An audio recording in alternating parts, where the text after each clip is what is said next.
Presenting the imitation game. ये कहानी Alan Turing के जीवन की सच्ची कहानी है। एलन ट्यूरिंग जो कि एक mathematician, computer scientist, crypt analyst, theoretical biologist थे। एलन ट्यूरिंग वो इंसान थे जिन्होंने बिना जंग में गए लाखों लोगों की जान बचाई और सेकेंड वर्ल्ड वॉर में एक अहम भूमिका निभाई। तो चलो अब मैं आपको पूरी कहानी सुनाता हूँ कि आखिर हुआ क्या था। ये कहानी शुरू होती है सन 1951 से, जहाँ पर ये दिखाया जाता है कि कोई पुलिस को फोन करता है और ये बताता है कि एलन ट्यूरिंग के घर में चोरी हुई है। लेकिन घर की हालत देखकर उन्हें ऐसा कुछ नहीं लगता जैसे वहाँ से कुछ चोरी हुआ हो। वहाँ पर एलन ट्यूरिंग भी होते हैं और पुलिस वाले उन्हें कहते हैं कि रात को आपकी पड़ोसियों का कॉल आया था और उन्होंने बताया कि यहाँ पर बहुत हंगामा हुआ। आप हमें बताइए यहाँ पर क्या चोरी हुआ है और हम उस इंसान को ढूंढ निकालेंगे। एलन ट्यूरिंग बोलते हैं कि मुझे नहीं लगता कि आप उसे ढूंढ सकते हैं। अगर वो आपकी आंखों के सामने भी आ जाए तब भी आप उसे नहीं ढूंढ पाएंगे। वो कहते हैं कि इससे अच्छा तो ये होगा कि तुम किसी सफाई वाले को भेज दो। पुलिस वाले वहां से चले जाते हैं, लेकिन उनमें से एक इंस्पेक्टर को ये लगता है कि एलन ट्यूरिंग कुछ छुपा रहे हैं।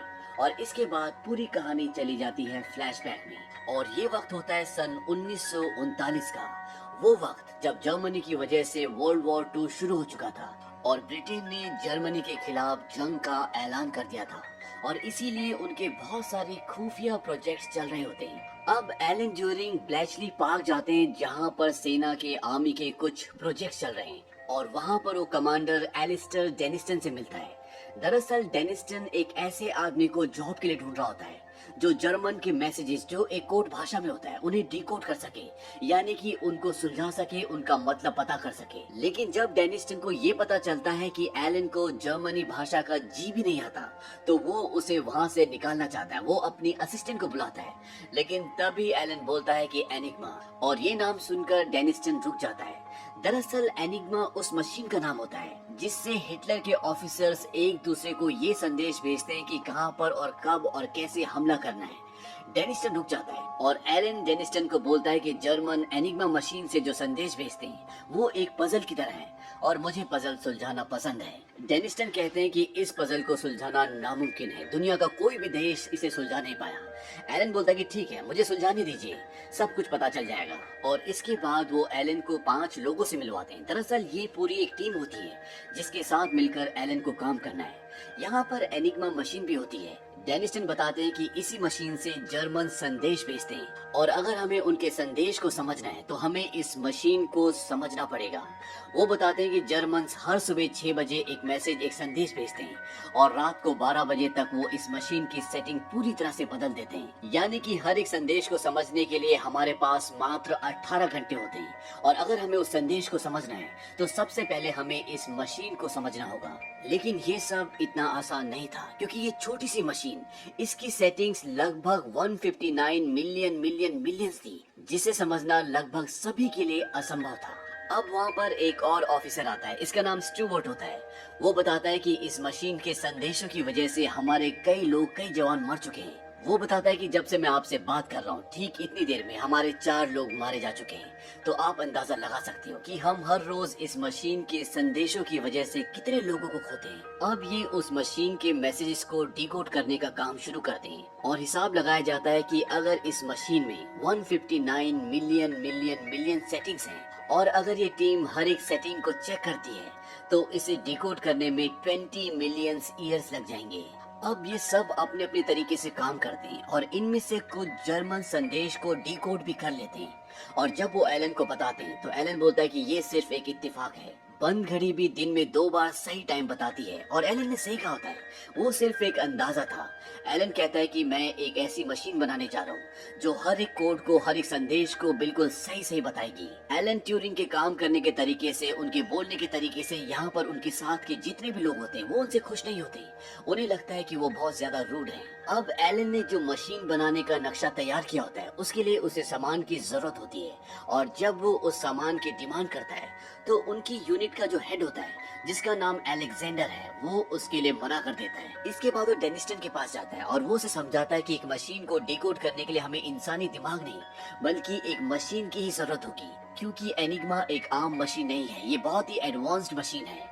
लेकिन डेनिस्टन भी उसके काम में इंटरेस्ट नहीं लेता और इसकी वजह एक ये भी होती है कि उसके साथ काम करने वाले सभी आदमियों ने उसकी शिकायत डेनिस्टन से की थी। अब जब एलन देखता है कि उसका काम यहाँ पर नहीं बन रहा, इसीलिए वो एक लेटर विंस्टन चर्चिल को लिखता है, जो सन 1940 से 1945 तक प्राइम मिनिस्टर भी थे। और जब चर्चिल एलन के लेटर को पढ़ते हैं, उसके मशीन बनाने के आइडिया को समझते हैं, तो न केवल वो उसे फंडिंग करते हैं, बल्कि उसे इस प्रोजेक्ट का हेड भी बना देते हैं। और हेड बनने के बाद एलन 2 लोगों को निकाल देता है, क्योंकि वो जानता है कि ये 2 इस प्रोजेक्ट में कुछ भी नहीं कर सकते।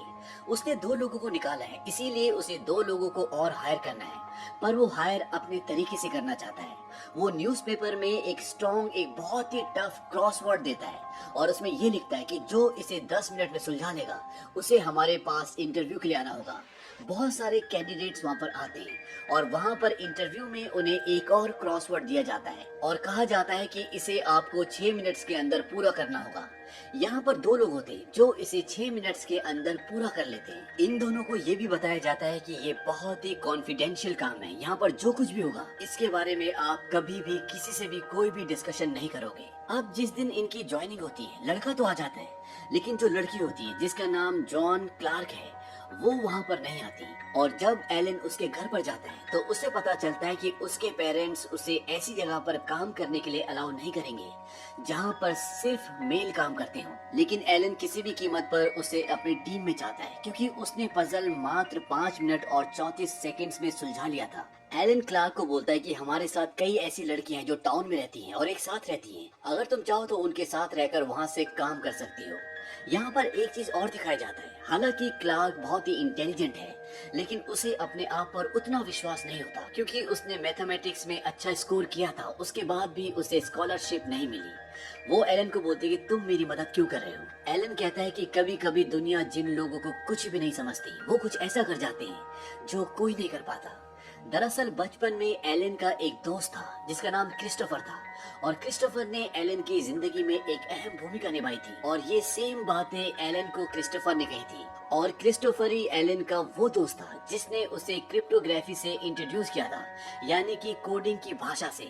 एलन को जहाँ पर स्कूल में सब बच्चे तंग करते थे, वहीं क्रिस्टोफर उसका बहुत ध्यान रखता था, उस पर बहुत विश्वास करता था, जिसकी वजह से एलन के दिल में उसके लिए फीलिंग्स भी डेवलप होना शुरू हो गई थी। वहीं अब ये दिखाया जाता है कि इनकी मशीन बनने में लगातार टाइम बढ़ता ही जा रहा होता है और हर रोज 18 घंटे के अंदर जो भी इन्हें कोड यानी कि छुपा हुआ मैसेज मिलता है, वो 12 बजे के बाद पूरी तरह से खत्म हो जाता है, क्योंकि उस मैसेज में जो कुछ लिखा होता है उस काम को वो अंजाम दे चुके होते हैं। और साथ ही मशीन्स की भी सेटिंग्स जर्मन पूरी तरह से बदल देते हैं। और एलन जिस मशीन को बना रहा है, अगर वो मशीन बन गई तो इनकी सारी प्रॉब्लम्स सॉल्व हो जाएंगी, क्योंकि वो मशीन अपने आप ही अपनी प्रोग्रामिंग चेंज करके हर रोज इनके सारे मैसेज को डिकोड करके इन्हें बता देगी कि जर्मन्स कब, कहां और क्या करने वाले हैं। एलन इस मशीन का नाम क्रिस्टोफर यानी कि अपने दोस्त के नाम पर रखता है। अब एक दिन एलन जब मिस क्लार्क के साथ रेस्टोरेंट में बैठा होता है तो वो उसे समझाती है कि तुम्हें अपनी टीम के साथ मिलके काम करना चाहिए, वो तुम्हारी मदद नहीं करेंगे क्योंकि वो तुम्हें पसंद नहीं करते। और उसके समझाने के बाद एलन अगले दिन सबके लिए सेब लेकर जाता है। ये देखकर सब हैरान होते हैं, क्योंकि वो कभी किसी से सीधे मुंह बात भी नहीं करता था। और उसके इस बदलाव के बाद उसकी टीम उसका साथ देना शुरू कर देती है। और एलेक्जेंडर जो पहले इस टीम का हेड था, वो उसे एक पेपर देता है। उस पेपर में एलन ने जो मशीन बनाई है उसकी सेटिंग्स चेंज करने का तरीका होता है। वो कहता है कि मशीन की सेटिंग्स को इस तरह से चेंज करो, वो और भी जल्दी काम करना शुरू कर देगी। और एलन ऐसे ही करता है, मशीन चलना शुरू हो जाती है, लेकिन इसका कुछ भी आउटपुट नहीं निकलता, यानी कि वो मैसेज को डिकोड नहीं कर पाती। वहीं दूसरी तरफ हिटलर यानी कि जर्मन आर्मी ने चारों तरफ हाहाकार मचा रखा होता है, वो पूरे यूरोप में फैल चुकी होती है और यहाँ ये उन मैसेजेस को डिकोड करने में पूरी तरह से असफल होते हैं जो जर्मन आर्मी एक दूसरे को भेजती है। अब मंत्रालय एलन के पूरे प्रोजेक्ट से परेशान हो चुकी है, क्योंकि वो उसे ऑलरेडी 85 लाख रुपए दे चुकी है और अभी तक उसका कोई भी रिजल्ट नहीं निकला। इसीलिए डेंस्टन एलन के पास आकर बोलता है कि तुम्हारी फंडिंग रोकी जाती है और तुम्हें इस काम से अब निकाला जाता है, यानी कि उसके प्रोजेक्ट को यहाँ पर बंद कर दिया गया है। टेंसेंट बोलता है कि एलन को यहाँ से बाहर निकाल दो। जब वो उसे बाहर निकाल रहे होते हैं तभी अलेक्जेंडर और वो बाकी सारे लोग आ जाते हैं जो एलन के साथ काम करते हैं, और वो बोलते हैं कि अगर आपने एलन को निकाला तो हम सबको भी निकालना पड़ेगा। वो टेंसेंट को यकीन दिलाते हैं कि एलन की मशीन काम करती है, हमें कम से कम 6 महीने का मौका दो और हम सारे मैसेजेस को डिकोड करके दिखा देंगे। टेंसेंट बोलता है कि मैं 6 महीने का नहीं, सिर्फ 1 महीने का मौका दूंगा, और फिर भी इस मशीन ने काम नहीं किया तो मैं तुम में से किसी को भी यहाँ पर नहीं देखना चाहता। और इसके बाद वो वहाँ से चला जाता है। अब इनकी टीम में जो जॉन क्लार्क होती है उसके घर वाले उसे वापस बुला लेते हैं क्योंकि वो 25 साल की हो चुकी है, और वो एलन को बताती है कि मैं वापस जा रही हूँ, मेरे घर वाले मेरी शादी करना चाहते हैं। एलन उसे प्रपोज कर देता है, वो कहता है कि मैं तुमसे शादी करना चाहता हूँ। दरअसल वो नहीं चाहता कि जॉन क्लार्क वापस जाए, और इसके बाद ये दोनों एक हो जाते हैं। और जब इनका रिसेप्शन होता है तो एलन अपने दोस्त यानी कि अपने साथ काम करने वाले कैन क्रॉस को बोलता है, क्या हो अगर मैं क्लार्क के साथ प्यार भरा बर्ताव ना कर पाऊँ? वो कहता है क्योंकि तुम्हें मर्द पसंद है, और एलन इस बात को एक्सेप्ट करता है कि वो होमोसेक्सुअल है। वो कहता है कि मेरे अतीत में मेरे कई लोगों के साथ रिश्ते भी रहे, ये बात मुझे क्लार्क को बता देनी चाहिए। लेकिन कैन क्रॉस उसे मना करता है कि ये बात क्लार्क को कभी भी मत बताना, क्योंकि कभी भी एक औरत ये बर्दाश्त नहीं कर सकती कि उसके पति के रिश्ते किसी दूसरे मर्द के साथ हैं। ये सुनने के बाद एलन अपनी मंगेतर क्लार्क को कुछ भी नहीं बताता।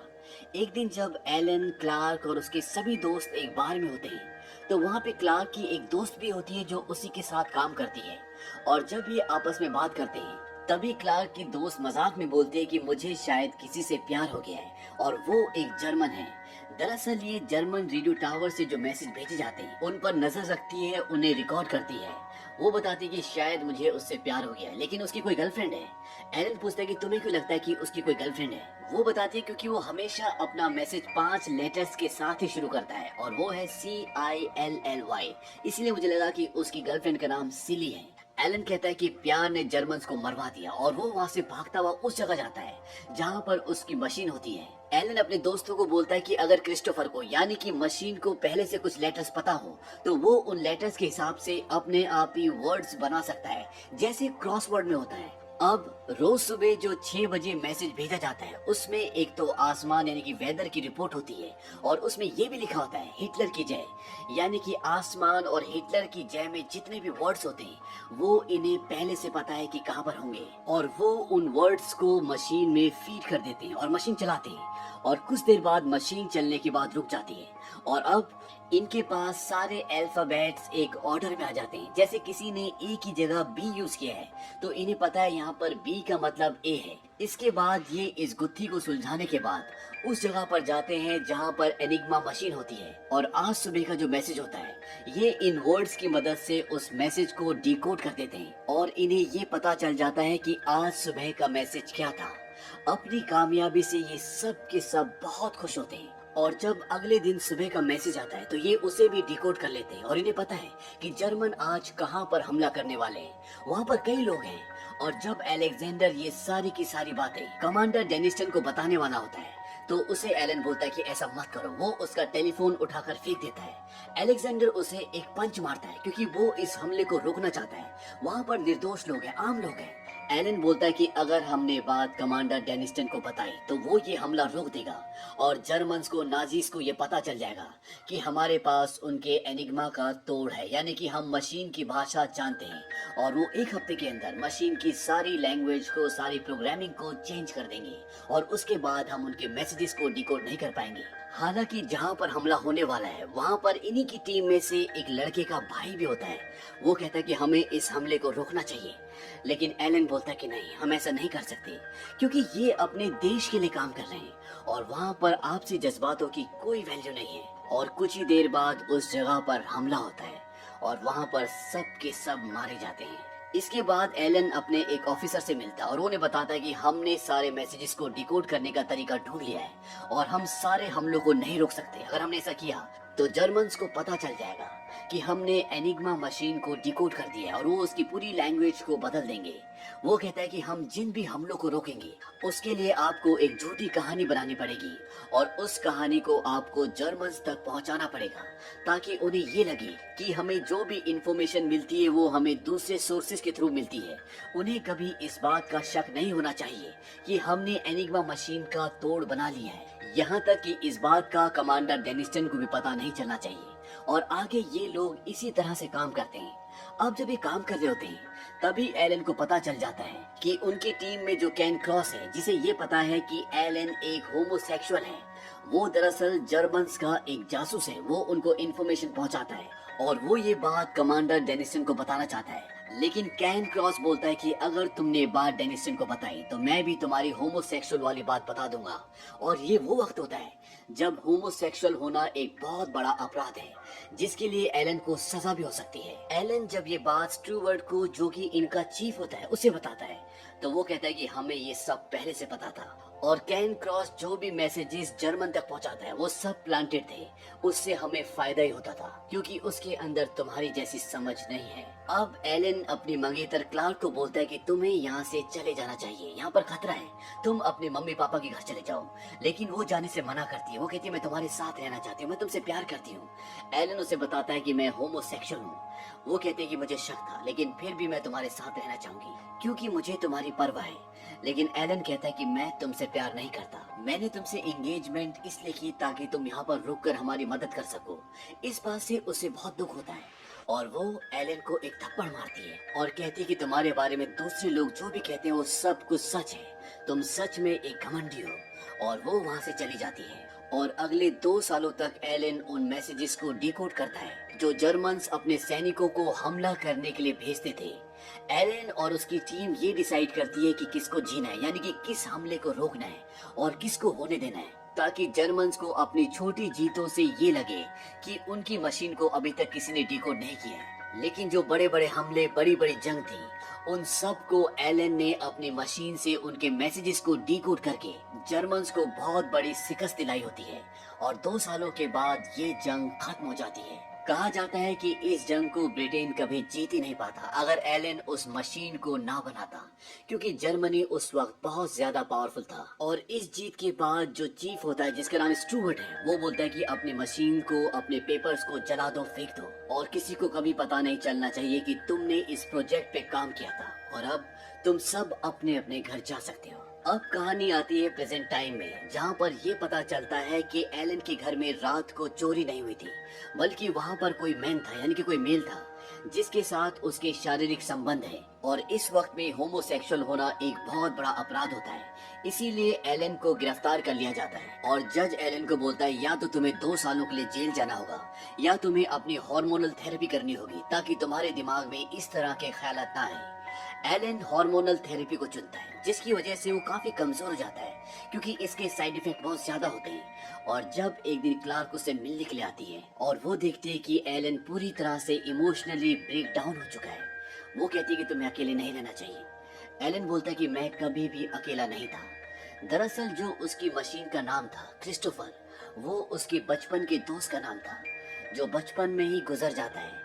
लेकिन एलन अपनी यादों में हमेशा उसे जिंदा रखता है और इसीलिए वो अपनी मशीन का नाम क्रिस्टोफर रखता है। क्लार्क को उससे बहुत सहानुभूति होती है क्योंकि उसकी हालत बिल्कुल भी अच्छी नहीं है। क्लार्क उसे बोलती कि आज जिस ट्रेन में मैं आई वो एक शहर से गुजरी और अगर तुम ना होते तो वो शहर कभी होता ही नहीं, क्योंकि इन्होंने जर्मन मैसेजेस को डिकोड करके बहुत सारे शहरों को बचाया होता है और वो शहर भी उनमें से एक होता है। क्लार्क उसे बोलती कि तुमने हजारों लाखों लोगों की जान बचाई है, तुम कोई आम इंसान नहीं हो। कई बार लोग जिन्हें काबिल नहीं समझते वो कुछ ऐसा कर जाते हैं जो नॉर्मल लोग नहीं कर सकते।